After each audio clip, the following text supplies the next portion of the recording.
जादुई साड़ी। अंजलि की शादी को 2 महीने बीत चुके थे, लेकिन अभी तक उसके घर मेहमानों का आना जाना बंद नहीं हो पाया। रोज रोज उसको नई नई साड़ियाँ पहनकर सज धज कर बैठना पड़ता था। हालांकि अंजलि को साड़ी पहनना बिल्कुल भी पसंद नहीं था, लेकिन फिर भी लोगों के लिए उसे ये सब करना पड़ा। तभी अंजलि की सासू माँ बोलती है, अरे अंजलि बहू, आज कोई भारी सी साड़ी पहन लेना, क्योंकि आज तुम्हें तुम्हारी दादी सास देखने आ रही है। ठीक है बहू? सासू माँ, दादी सास मुझे देखने आ रही है या मेरी साड़ियों को? मुझसे अब और साड़ियाँ नहीं पहनी जाती। अरे बहू, ऐसा मत बोलो। अगर तुमने साड़ी नहीं पहनी तो मेरी नाक कट जाएगी। तुम्हारी दादी सास के सामने मेरी खूब बदनामी होगी। ये सुनकर अंजलि गुस्से में अंदर आ जाती है और वो अपनी दादी माँ की दी हुई साड़ी, जो कि बहुत भारी होती है, वो निकालती है और वे उस साड़ी को पहन लेती है। तभी उसे बाहर से एक आवाज सुनाई देती है, जो कि उसकी सासू माँ की होती है। अरे बहू, जल्दी से बाहर आकर देख तो, तेरी दादी सास आ गई है। अंजलि जल्दी से तैयार होकर बाहर आ जाती है और वहीं पास में जाकर खड़ी हो जाती है, लेकिन अंजलि वहाँ किसी को भी दिखाई नहीं दे रही थी। तभी उसकी दादी सास बोलती है, अरे तेरी बहू कहाँ चली गई है? कितनी देर में आएगी? बैठे बैठे मेरी पीठ दर्द होने लगी है, थोड़ा जल्दी बुला। अरे माँ जी, नई नई लड़कियाँ हैं, तैयार होने में थोड़ा समय ले रही होगी, बस आने ही वाली होगी। अंजलि वहीं खड़ी थी, लेकिन दोनों में से किसी को भी दिखाई नहीं दे रही थी। तभी वो अपने आप से बोलती है, लगता है इनका बुढ़ापा आने के साथ साथ इनका स्क्रू ढीला हो गया है। मैं यहीं पर तो खड़ी हूँ और इन दोनों को दिखाई नहीं दे रही। अंजलि ऐसा बोलकर खूब जोर जोर से हंसने लगती है। अरे अंजलि बहू, मेरी जान लेकर ही मानेगी क्या? ऐसी भी क्या तैयार हो रही है तू? इसको भी आज ये सब करना था, जब मेरी इज्जत दांव पर लगी हो। अब तो अंजलि अपनी हंसी रोक ही नहीं पा रही थी, वो नॉन स्टॉप हंसी ही जा रही थी। अंजलि उन दोनों की आंखों के सामने ही खड़ी थी, पर वो दोनों उसे देख ही नहीं पा रहे थे। लेकिन फिर अंजलि अपने मन में सोचने लगी, अरे अगर मैं इनको दिखाई नहीं दे रही तो ये कमाल हुआ कैसे?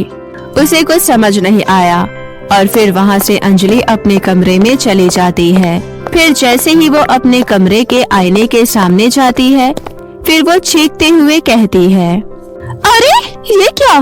मैं तो खुद को ही आईने में नहीं देख पा रही। क्या यहाँ कोई भूत है या मैं ही भूत बन गई हूँ? फिर अंजलि जल्दी जल्दी वो साड़ी बदल लेती है।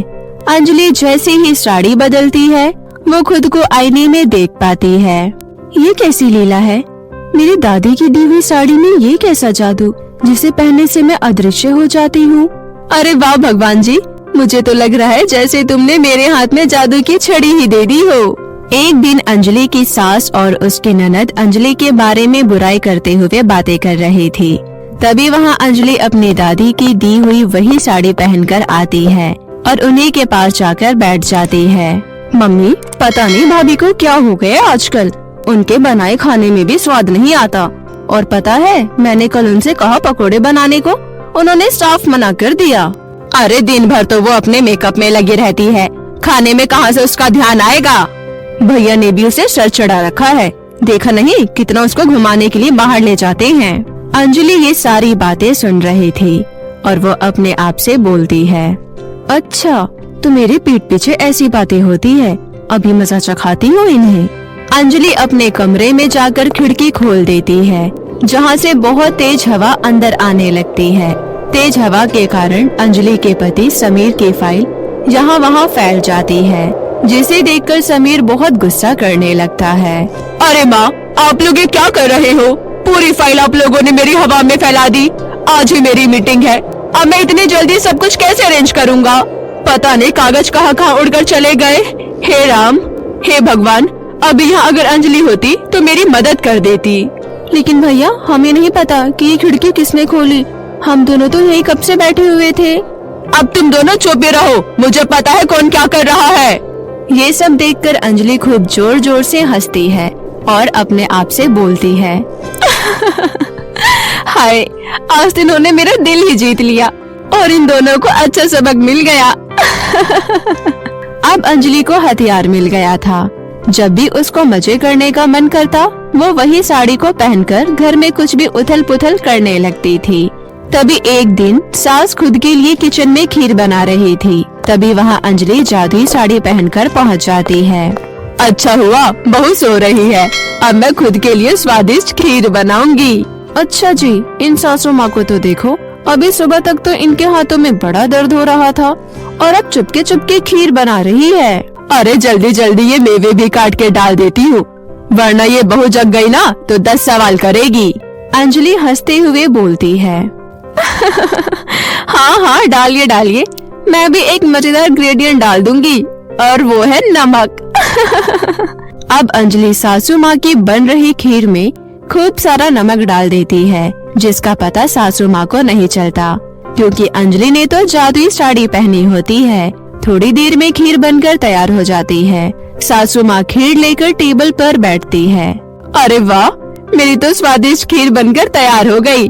अब तो मुझसे रहा ही नहीं जा रहा, जल्दी जल्दी खा लेती हूँ। जैसे ही सासू माँ खीर खाने के लिए पहली चम्मच मुंह में डालती है, सास का चेहरा देखने लायक हो जाता है। उतनी ही देर में अंजलि भी वहाँ पर दूसरी साड़ी पहनकर आ जाती है और कहती है, क्या हुआ सासू माँ? अरे आपके चेहरे से तो ऐसा लग रहा है जैसे आपने 10 दिनों का पूरा खाना खा लिया हो, और ये आपने खीर कब बना ली? हाँ, अरे अंजलि बहू, तुम कहाँ से आ गई? अंजलि हंसते हुए बोलती है। अरे वाह सासू माँ, आपने तो बड़ी स्वादिष्ट खीर बनाई है। लगता है मैंने बीच में आकर आपको डिस्टर्ब कर दिया। खाइए खाइए, मजे कीजिए। अंजलि की बात सुनकर सासू माँ अपने मन में बोलती है, अरे कैसे खाऊं समझ नहीं आ रहा, मैंने इसमें शक्कर की जगह इतना नमक कैसे मिला दिया। अब तो बहू के सामने अपनी इज्जत रखनी ही होगी। और इधर अंजलि अपने मन में सोचती है, बड़ा उस दिन दोनों माँ बेटी मिलकर कह रही थी ना कि मैं खाना स्वादिष्ट नहीं बनाती। अब सासू माँ को पता चल रहा होगा कि वो कितना स्वादिष्ट खाना बनाती है। मजा आ रहा है सासू माँ खीर खाने में। ना चाहते हुए भी सासू माँ को वो सारी खीर अपनी बहू के सामने खानी ही पड़ती है। इस बात का मजा अंजलि उनके पास बैठकर लेती है और मन ही मन अपनी दादी माँ का धन्यवाद करती है। और यहाँ उसकी सासू माँ पूरे दिन ये सोचती है कि उसने खीर में नमक डाला तो डाला कैसे। वो 3-4 बार किचन में जाकर चेक करती है कि उसने शक्कर का ही डब्बा ध्यान से उठाया था, फिर खीर में नमक आया कहाँ से। लाख कोशिश के बाद भी उसकी सास को कुछ पता नहीं चलता कि खीर में नमक कहाँ से आया।